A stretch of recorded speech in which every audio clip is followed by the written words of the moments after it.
d'abord l'aire d'un rectangle. Voici un rectangle. Un rectangle a 4 angles droits et ses côtés opposés sont de même longueur.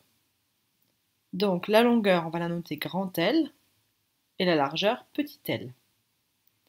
L'aire d'un rectangle, c'est égal au produit de la longueur par la largeur, c'est-à-dire grand L fois petit l.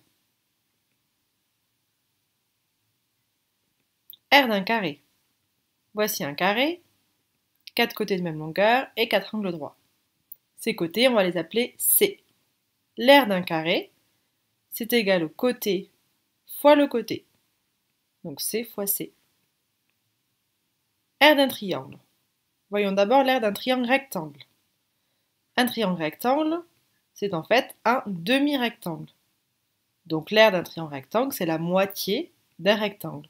Donc on retrouve la longueur grand L, la largeur petit l. Donc l'aire d'un triangle rectangle, c'est égal à la longueur fois la largeur divisé par 2. Cas général pour un triangle quelconque. Voici un triangle. Ce triangle, on peut l'encadrer dans un rectangle.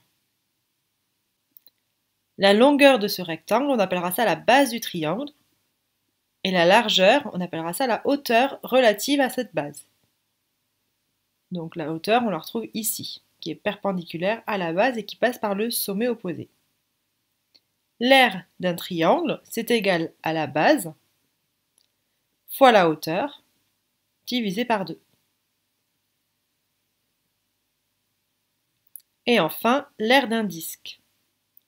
Donc voici un disque de rayon R. L'aire d'un disque, c'est égal au rayon fois le rayon fois le nombre pi qu'on a déjà vu et qui est environ égal à 3,14.